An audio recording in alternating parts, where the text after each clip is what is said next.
Voici un nouveau petit reportage pour parler de la prédation chez les oiseaux. Je me suis inspirée du livre de Martine et Christian Bouchardy, qui est président de la LPO Auvergnat. Le livre s'appelle « Observer la vie sauvage chez soi », collection multiguide, activité, édition Bordas. Qu'est-ce qu'un prédateur? Un prédateur est celui qui se nourrit en attaquant d'autres êtres vivants pour les tuer, puis les manger. L'acte de prédation se décompose en 3 grandes phases. 1. La recherche. 2. La capture. 3. La consommation.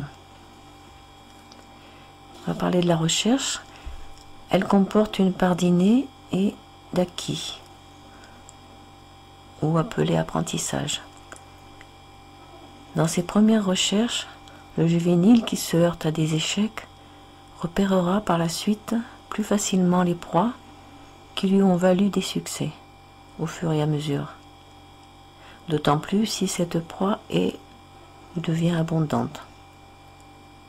Et il va se spécialiser en quelque sorte dans ce type de recherche et mettra de moins en moins de temps à se nourrir.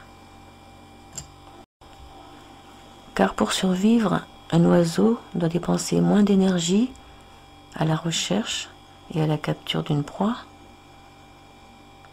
que l'énergie que lui procure sa consommation. Certains oiseaux capturent des proies ayant des tailles similaires, d'autres, ayant une alimentation plus variée, capturent des proies dans une gamme de tailles très large, allant depuis le plus petit oiseau, comme le roitelet, au pigeon ramier. C'est le cas de l'autour des palombes, du faucon pèlerin, de l'épervier. Surtout l'épervier qui capture beaucoup d'oiseaux, d'ailleurs il ne se nourrit que de ça. Pour ces 3 oiseaux, les femelles sont plus grandes que les mâles.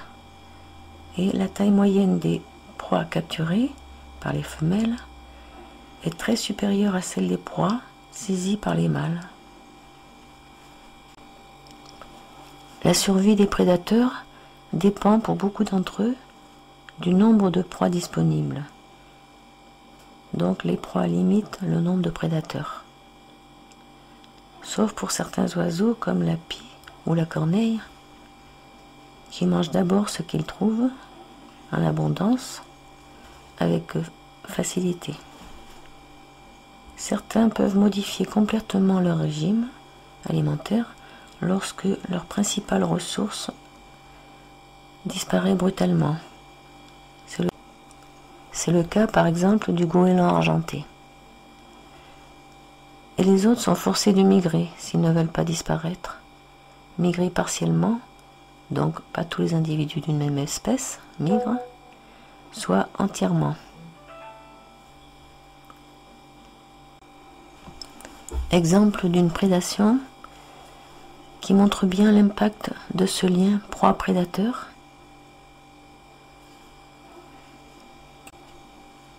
En l'occurrence, ses principales proies sont des chenilles.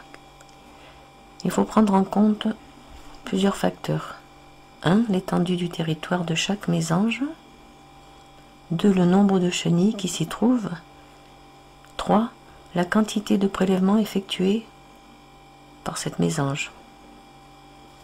Cela dépend d'abord de la végétation dans ce secteur et sur ce territoire. Ça dépend aussi de la durée et de la période de leur présence. Et aussi, troisièmement, des autres sources de nourriture complémentaires. Mais ce n'est pas tout.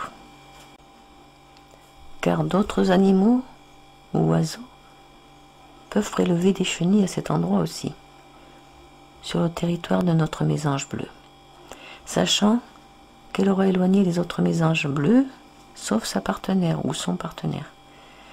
Il reste que une mésange charbonnière ou un rouge-queue noir, friand de chenilles aussi comme elle, peuvent se trouver sur ce territoire. sur ce domaine.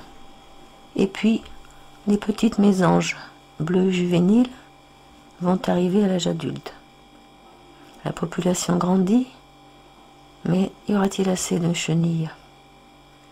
Et lorsque les chenilles ne seront plus là, y aura-t-il assez de proies de remplacement? Les mésanges qui avaient appris à les capturer facilement, arriveront-elles à se nourrir sans dépenser trop d'énergie? On voit bien avec cet exemple que la survie des prédateurs dépend de la nourriture disponible et facilement accessible, et donc de leur proie. J'ai flouté quelques images, celles des petites proies en train d'être mangées, et notamment le petit lézard, un très jeune sans doute, qui a été massacré.